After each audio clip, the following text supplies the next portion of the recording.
Bonjour et bienvenue dans cette vidéo. Aujourd'hui, on va voir le cours numéro 2 de la matière technique d'analyse et instrumentation. Le cours est intitulé La centrifugation en biologie. Premièrement, on va voir aujourd'hui le principe de fonctionnement. Après, on va voir d'autres choses dans les cours prochains. Soyez ici. On va commencer par la définition. La centrifugation, c'est une technique dans laquelle on utilise un appareil appelé la centrifugeuse. Pourquoi? C'est pour séparer les constituants d'un mélange qu'on met dans cette centrifugeuse. Ce mélange a le caractère d'être hétérogène.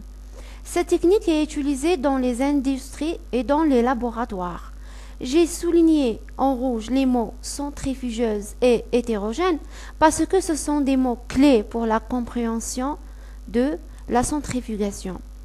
Je vous donne un exemple. Un exemple de centrifugeuse dans un laboratoire. Cette image démontre un exemple de centrifugeuse de laboratoire dans laquelle on va mettre des tubes à l'intérieur. Ces tubes contiennent les mélanges qu'on veut séparer. Un autre exemple est celui des centrifugeuses utilisées en industrie ou bien les centrifugeuses industrielles. Elles sont plus grandes, plus sophistiquées, mais on ne met pas là-dedans des tubes. C'est un instrument ou bien c'est un appareil dans lequel un fluide qui contient le mélange va passer à l'intérieur de cette centrifugeuse pour séparer les constituants. Les mélanges qu'on peut séparer sont de deux types, des mélanges homogènes et des mélanges hétérogènes. On commence avec les mélanges homogènes. Pour comprendre les mélanges homogènes, on prend l'exemple le plus simple, c'est celui de l'eau. Par exemple, si on prend une quantité de sel qui est considérée comme un solide et on la dépose dans un récipient qui contient de l'eau. Après agitation, on va avoir un mélange homogène. Qu'est-ce que ça veut dire? Ça veut dire qu'on ne pourra plus distinguer les constituants de ce mélange parce que les sels sont totalement solubilisés dans l'eau. Ça, c'est un cas d'un solide avec un liquide. Le solide sont les sels et le liquide est l'eau. On peut avoir aussi des mélanges homogènes entre liquide et liquide. Par exemple, entre l'eau et l'alcool. Entre l'eau et l'encre. On peut aussi avoir des mélanges homogènes entre liquide et gaz, par exemple l'eau et le dioxygène. Le dioxygène, par exemple, c'est un gaz qui peut se dissoudre dans l'eau et ainsi ce gaz est très important à l'état dissous dans l'eau pour la vie aquatique. Si on regarde de plus près les mélanges hétérogènes, on va trouver qu'ils sont totalement différents des mélanges homogènes. On prend ici l'exemple des sels. Les sels forment avec l'alcool et l'huile un mélange hétérogène parce que le sel est insoluble dans ces deux solvants. Regardez l'image. On peut voir les sels en couleur blanche dans les photos. On peut distinguer les constituants et ainsi un mélange hétérogène, c'est un mélange dans lequel on peut distinguer les constituants après l'agitation. Donc, même après l'agitation, on peut distinguer les constituants. Cet exemple présente un mélange hétérogène entre un solide et un liquide.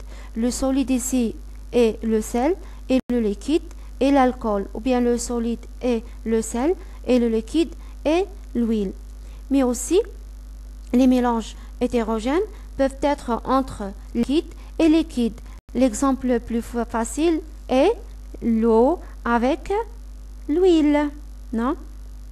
On dit alors que ces liquides ne sont pas miscibles entre eux. Le liquide le moins dense est toujours au-dessus de l'autre. Aussi, la même chose, on peut avoir aussi des mélanges hétérogènes entre les gaz et les liquides.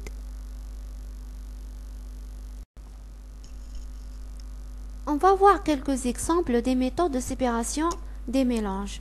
Donc, pour séparer les mélanges, c'est différent entre les mélanges homogènes et les mélanges hétérogènes. Les mélanges homogènes nécessitent quelques méthodes de séparation, alors que les mélanges hétérogènes nécessitent d'autres méthodes de séparation. On va donner ici quelques exemples. Pour les mélanges homogènes, les techniques de séparation des constituants des mélanges homogènes peuvent être variées. Par exemple, les solides dissous dans l'eau peuvent être récupérés par vaporisation. En chauffant par exemple le liquide qui va s'évaporer, mais pas les solides qui étaient dissous. Aussi, on peut utiliser la méthode de distillation si l'on souhaite à la fois récupérer le liquide et les solides qui y sont dessous. La troisième méthode qui est la plus sophistiquée est celle de la chromatographie, qui permet aussi de séparer les substances colorées d'un mélange homogène.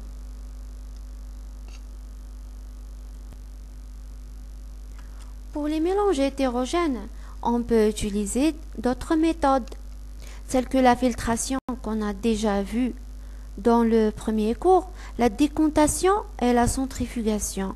Aujourd'hui, on va se concentrer sur la centrifugation et prochainement, on peut voir aussi la décontation. Donc, on conclut ici que la centrifugation, c'est une méthode utilisée pour séparer des mélanges hétérogènes dont on peut voir les constituants à l'œil nu.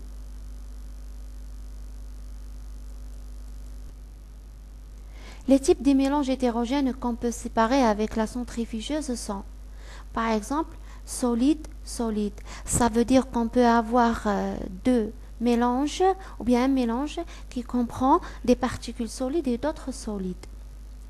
On peut faire la séparation entre un solide et un liquide. On peut faire la séparation entre un liquide et un liquide. La séparation concerne même les fluides, tels que les plasmas par exemple. Je tiens à vous informer que même les solides et liquides peuvent être des types, par exemple des solides lourds et d'autres légers, des liquides lourds et d'autres légers peuvent subir une séparation à l'aide de la centrifugeuse. Par exemple, je peux séparer entre solides lourds et solides légers, liquide lourd et liquide léger, etc. On va parler ici du principe de la séparation par centrifugation.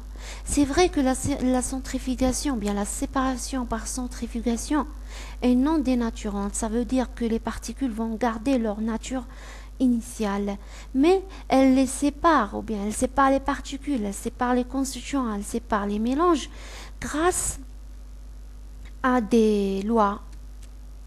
Ces lois concernent la taille, la forme et la densité des particules, mais aussi selon la viscosité du milieu et la vitesse du rotor.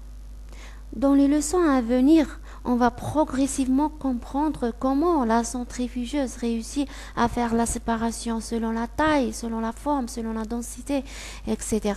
Parce que aussi, cette séparation selon la forme, la densité, etc. va définir aussi des types de centrifugation qu'on va voir dans les leçons à venir. Pour mieux comprendre le principe de la centrifugation, je vous donne l'exemple de ce manège. Il représente une sorte de centrifugeuse géante où on trouve le principe. C'est quelque chose qui entre en rotation de plus en plus rapide autour d'un axe et cela a pour conséquence de projeter ou bien d'éloigner les corps les plus grands le long d'une paroi. Ils vont être éloignés fortement avec la vitesse et la force qui les projette est plus forte que la gravité terrestre. Ils ne touchent même pas le sol, regardez, ils sont plaqués littéralement sur la paroi. C'est ça le principe de la centrifugation. Des corps qui vont être éloignés du centre qui est en rotation.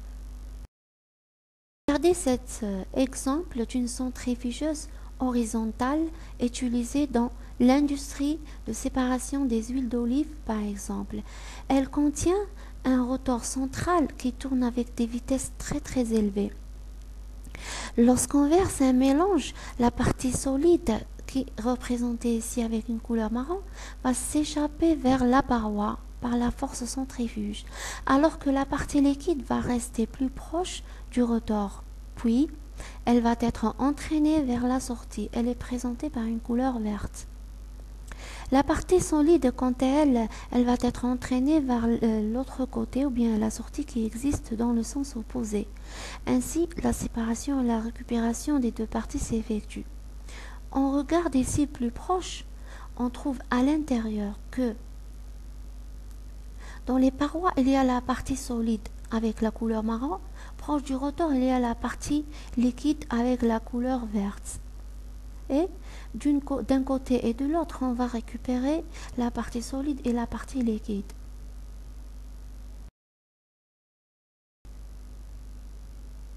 Dans le laboratoire, c'est un peu différent. On prend l'exemple le plus simple. On dépose nos échantillons qui contiennent les mélanges à séparer dans cette centrifugeuse mécanique dans laquelle on va provoquer une rotation manuelle sans électricité. Les tubes vont tourner autour d'un axe. Après un certain temps de rotation, on va arrêter cette rotation et on va récupérer les tubes pour voir qu'il y a eu une séparation du mélange. Cette séparation est une accélération de la sédimentation. Regardez, on a deux parties, une solide et l'autre liquide. La partie solide à l'inférieur est considérée comme un culot ou bien elle est appelée culot, alors que la partie liquide est appelée le surnageant.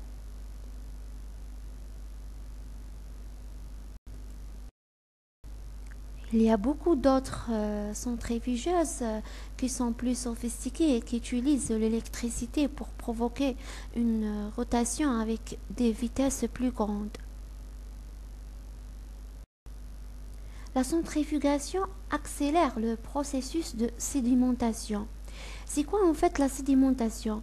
La sédimentation, c'est de laisser reposer un mélange pour que la partie solide, par exemple, se dépose au fond du liquide ou bien pour séparer deux parties. Par exemple, ici un exemple de l'eau mélangée avec de l'argile.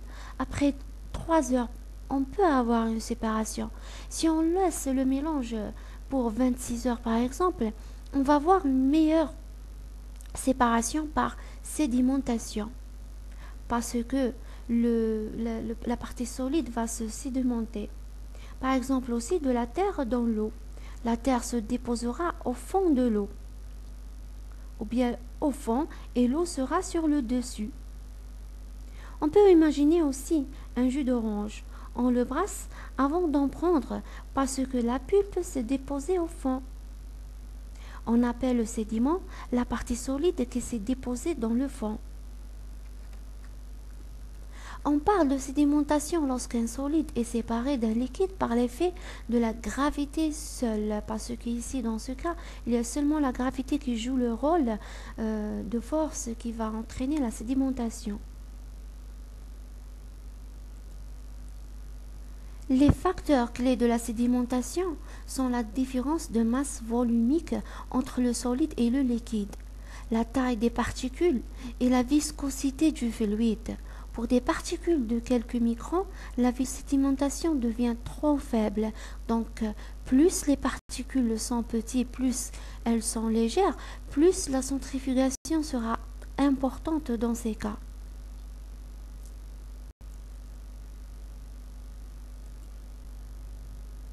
Pour un échantillon dans une centrifugeuse, il va subir plusieurs forces qui vont l'attirer. Il y a la force de pesanteur descendante vers le bas, la poussée d'Archimède ascendante vers le haut, une force de friction, la force centripète vers le centre et la force centrifuge qui est celle la plus importante.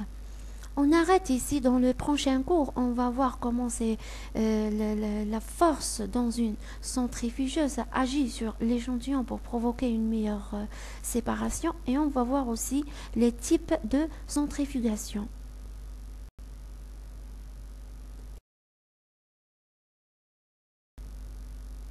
Je termine ainsi ma présentation. Je vous remercie beaucoup pour votre bonne écoute et on se voit dans le prochain cours. Merci, au revoir et bonne année.